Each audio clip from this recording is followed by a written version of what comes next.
بسم اللہ الرحمن الرحیم۔ رمضان میں قرآن پڑھتے وقت یہ 3 غلطی کبھی مت کرنا۔ قرآن حکیم وہ واحد کتاب ہے جس کے ایک حرف کی تلاوت پر 10 نیکیاں ملتی ہیں۔ حضرت عبداللہ بن مسعود رضی اللہ عنہما روایت کرتے ہیں، جس نے کتاب اللہ کا ایک حرف پڑھا اس کے لیے اس کے عوض ایک نیکی ہے اور ایک نیکی کا ثواب 10 گنا ہوتا ہے۔ میں نہیں کہتا الف لام میم ایک حرف ہے، بلکہ الف ایک حرف، لام ایک حرف اور میم ایک حرف ہے۔ تلاوت قرآن افضل ترین عبادات میں سے ہے۔ حضرت نعمان بن بشیر رضی اللہ عنہما بیان کرتے ہیں کہ حضور نبی اکرم صلی اللہ علیہ وسلم نے فرمایا، میری امت کی سب سے افضل عبادت تلاوت قرآن ہے۔ یہ عظیم کتاب جس کی تلاوت کی فضیلت ہے، رمضان المبارک کے بابرکت مہینے میں نازل ہوئی۔ اس لحاظ سے قرآن حکیم اور رمضان المبارک کا آپس میں گہرا تعلق ہے۔ رمضان المبارک میں قرآن مجید کی تلاوت کرنے والا گویا اس تعلق کو مضبوط و مستحکم کرتا ہے۔ حضور نبی اکرم صلی اللہ علیہ وسلم کی متعدد احادیث مبارکہ اس بات کی دلیل ہیں کہ آپ صلی اللہ علیہ وسلم رمضان المبارک میں قرآن حکیم کی تلاوت فرماتے اور جبرائیل امین علیہ السلام کو سناتے۔ حضرت عبداللہ بن عباس رضی اللہ عنہما سے مروی ہے، حضرت جبرائیل امین علیہ السلام رمضان کی ہر رات میں آپ صلی اللہ علیہ وسلم سے ملاقات کرتے اور آپ صلی اللہ علیہ وسلم کے ساتھ قرآن کا دور کرتے۔ مزید برآں روز قیامت تلاوت قرآن کا اہتمام کرنے والوں پر اس کے معنی سمجھنے والوں کی شفاعت خود قرآن حکیم فرمائے گا۔ حضرت عبداللہ بن عمر رضی اللہ عنہ بیان کرتے ہیں کہ حضور نبی اکرم صلی اللہ علیہ وسلم نے فرمایا، قیامت کے دن روزہ اور قرآن دونوں بندے کے لیے شفاعت کریں گے۔ روزہ کہے گا، اے میرے رب، میں نے اس شخص کو دن کے وقت کھانے پینے اور دوسری نفسانی خواہشات سے روکے رکھا، پس تو اس شخص کے متعلق میری شفاعت قبول فرما۔ قرآن کہے گا، اے میرے رب، میں نے اس شخص کو رات کے وقت جگائے رکھا، پس اس کے متعلق میری شفاعت قبول فرما۔ آپ صلی اللہ علیہ وسلم نے فرمایا، ان دونوں کی شفاعت قبول کی جائے گی۔ ناظرین، رمضان المبارک کا مہینہ چل رہا ہے۔ رمضان میں قرآن مجید پڑھنے کا شوق ہمارے اندر بہت زیادہ ہو جاتا ہے۔ جیسے ہی رمضان کا مہینہ آتا ہے اور ہم لوگ زیادہ سے زیادہ قرآن پاک پڑھیں۔ روزے کے بعد جو سب سے اہم عبادت ہے رمضان کے مہینے کی، وہ ہے قرآن مجید کی تلاوت۔ لیکن قرآن مجید کی تلاوت کرتے ہوئے کچھ باتوں کا خیال رکھنا بہت ضروری ہے۔ کہیں ایسا نہ ہو کہ ہم قرآن مجید زیادہ پڑھنے کے چکر میں وہ غلطیاں کر بیٹھیں جس سے ہمیں ثواب تو بہت دور کی بات ہے کہ قرآن پڑھنا ہمارے لیے وبال بن جائے۔ جب ہم زیادہ سے زیادہ قرآن پاک پڑھتے ہیں تو اس زیادہ کے چکر میں ہم قرآن مجید کو اچھے انداز میں نہیں پڑھ رہے ہوتے۔ ہم قرآن مجید کو جلدی جلدی پڑھ رہے ہوتے کہ پڑھتے ہوئے قرآن مجید کے الفاظ کٹ جاتے ہیں، تو پھر یہ طریقہ مناسب نہیں ہے۔ قرآن مجید آپ پڑھیں تو اس بات کا بہت خیال رکھیں کہ قرآن مجید کے جو الفاظ ہیں وہ بالکل صاف نکل رہے ہوں، کیونکہ جلدی میں اگر زبر زیر کی بھی غلطی ہو جائے تو وہ آیت بگڑ جائے گی اور اس کا ترجمہ بالکل بدل جاتا ہے۔ تو قرآن مجید پڑھنے میں اس بات کا بڑا خیال رکھیں۔ بعض لوگ بڑے فخر سے بتاتے ہیں کہ میں تو 10 منٹ میں پارہ پڑھ لیتا ہوں۔ ایسا ہرگز نہ کریں، کیونکہ اگر آپ کی ان غلطیوں کی وجہ سے قرآن پاک کا ترجمہ بدل جائے تو آپ بہت بڑے گناہ کے مرتکب ہوں گے اور سزا بھی کڑی سے کڑی ہوگی۔ اس کا بہت خیال رکھنا چاہیے، کیونکہ اللہ تعالیٰ قرآن مجید پڑھنے والے کی صفات دیکھتا ہے، اس کی مقدار ہرگز نہیں دیکھتا ہے۔ حدیث میں آتا ہے کہ جو شخص قرآن مجید کو پڑھ رہا ہو لیکن زبان اس کی ساتھ نہیں دے رہی ہو، لیکن وہ پڑھنے کی کوشش کر رہا ہے، اٹک رہا ہے۔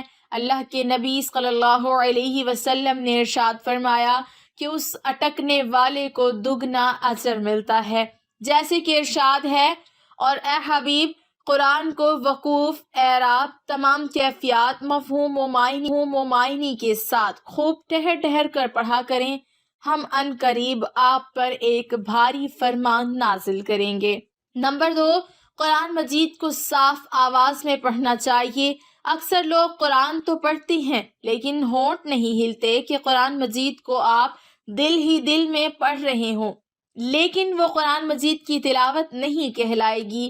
اسی لیے آپ اگر قرآن مجید پڑھ رہے ہوں، چاہے آہستہ پڑھو چاہے زور سے پڑھو، لفظوں کی ادائیگی آپ کی زبان سے ہونا ضروری ہے، جیسے کہ قرآن پاک میں ارشاد ہے، اور قرآن کو ہم نے جدا جدا کر کے اتارا تاکہ آپ اسے لوگوں پر ٹہر ٹہر کر پڑھیں، اور ہم نے اسے رفتہ رفتہ حالات اور مصالحے کے مطابق تدریجاً اتارا ہے۔ نمبر 3، بظاہر قرآن پاک کھلا ہوا ہے اور آپ کے نہ تو ہونٹ چل رہے ہیں نہ زبان گا کہ لفظوں کی مکمل ادائیگی نہیں ہو رہی ہے۔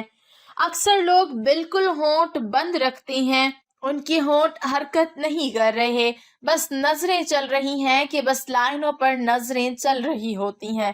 تو یہ قرآن مجید کو صرف دیکھنا ہے، یہ قرآن مجید کو پڑھنا نہیں ہے۔ یا اس میں بھی ہم کہہ سکتے ہیں قرآن مجید دل میں پڑھا جا رہا ہے، لیکن قرآن مجید دیکھنے کا ثواب تو ملے گا، دل ہی دل میں قرآن مجید پڑھنے کا ثواب مل سکتا ہے، لیکن قرآن مجید پڑھنے کا جو اصل ثواب ہے وہ آپ کو نہیں ملے گا۔ اسی لیے اگر آپ آہستہ سے بھی قرآن پڑھ رہے ہیں تو زبان سے لفظوں کی ادائیگی ہونا ضروری ہے۔ تو یہ غلطیاں ہیں جو قرآن مجید کی تلاوت کرتے وقت ہم کرتے ہیں، جو ہمیں بالکل بھی نہیں کرنی چاہیے۔ حضرت ابو ہریرہ رضی اللہ عنہ بیان کرتے ہیں کہ حضور نبی اکرم صلی اللہ علیہ وسلم کے ساتھ حضرت جبرائیل علیہ السلام سال میں ایک دفعہ قرآن کریم کا دور کیا کرتے تھے، لیکن جس سال آپ صلی اللہ علیہ وسلم کا وصال ہوا اس سال 2 مرتبہ دور کیا۔ پھر آپ صلی اللہ علیہ وسلم ہر سال 10 روز اعتکاف فرمایا کرتے، لیکن جس سال آپ صلی اللہ علیہ وسلم کا وصال ہوا اس سال 20 روز اعتکاف فرمایا۔ اس حدیث کو امام بخاری، ابو داؤد اور نسائی نے روایت کیا ہے۔ حضرت عائشہ صدیقہ رضی اللہ عنہا فرماتی ہیں کہ حضرت فاطمہ الزہرا رضی اللہ عنہا تشریف لائیں اور ان کا چلنا ہو بہو نبی کریم صلی اللہ علیہ وسلم کے چلنے جیسا تھا۔ آپ صلی اللہ علیہ وسلم نے اپنی لخت جگر کو خوش آمدید کہا اور اپنے دائیں یا بائیں جانب بٹھا لیا، پھر چپکے سے ان سے کوئی بات کہی تو وہ رونے لگی۔ میں نے ان سے پوچھا آپ رہی ہیں؟ پھر آپ صلی اللہ علیہ وسلم نے ان سے کوئی بات چپکے سے کہی تو وہ ہنس پڑی۔ بس میں نے کہا کہ آج کی طرح میں نے خوشی کو غم کے اتنے نزدیک کبھی نہیں دیکھا۔ میں نے حضرت فاطمہ رضی اللہ عنہا سے پوچھا آپ سے حضور نبی کریم صلی اللہ علیہ وسلم نے کیا فرمایا تھا؟ انہوں نے جواب دیا میں رسول اللہ صلی اللہ علیہ وسلم کے راز کو ظاہر نہیں کر سکتی۔ جب حضور نبی کریم صلی اللہ علیہ وسلم کا وصال ہو گیا تو میں نے ان سے اس بارے میں پھر پوچھا تو انہوں نے جواب دیا آپ صلی اللہ علیہ وسلم نے مجھ سے یہ سرگوشی کی تھی کہ جبرائیل علیہ السلام ہر سال میرے ساتھ قرآن مجید کا 1 بار دور کیا کرتے تھے، لیکن اس سال 2 مرتبہ دور کیا ہے۔ میرا خیال یہی ہے کہ میرا وقت وصال آ پہنچا ہے، اور بے شک میرے گھر والوں میں سے تم ہو جو سب سے پہلے مجھ سے اس بات نے مجھے رلا دیا۔ پھر آپ صلی اللہ علیہ وسلم نے فرمایا کیا تم اس بات پر راضی نہیں کہ تم تمام جنتی عورتوں کی سردار ہو یا تمام مسلمان عورتوں کی سردار ہو؟ تو اس بات پر میں ہنس پڑی۔ یہ حدیث متفق علیہ ہے۔ حضرت ابو ہریرہ رضی اللہ عنہ سے روایت ہے کہ حضور نبی اکرم صلی اللہ علیہ وسلم نے فرمایا حسد رشک تو بس 2 آدمیوں سے ہی کرنا جائز ہے، پہلا وہ شخص جسے اللہ تعالیٰ نے قرآن پڑھنا اور سمجھنا سکھایا، تو وہ رات اور دن کے اوقات میں یعنی صبح و شام کثرت سے اس کی تلاوت کرتا ہے۔ اس کا پڑوسی اسے قرآن پڑھتے ہوئے سنتا ہے تو کہہ اٹھتا ہے کہ کاش مجھے بھی اس کی مثل قرآن عطا کیا جاتا تو میں بھی اسی طرح عمل کرتا جس طرح یہ کرتا ہے۔ اور دوسرا وہ شخص جسے اللہ تعالیٰ نے مال بخشا ہے اور وہ اسے اللہ تعالیٰ کی راہ میں صرف کرتا ہے۔ دوسرا شخص اسے دیکھ کر کہتا ہے کاش مجھے بھی اتنا مال ملتا جتنا اسے ملا ہے تو میں بھی اسی طرح عمل کرتا جس طرح یہ کرتا ہے۔ یہ حدیث متفق علیہ ہے۔ حضرت عبداللہ بن عمر رضی اللہ عنہما بیان کرتے ہیں کہ رسول اللہ صلی اللہ علیہ وسلم نے فرمایا، روزہ اور قرآن بندے کے لیے قیامت کے دن شفاعت کریں گے۔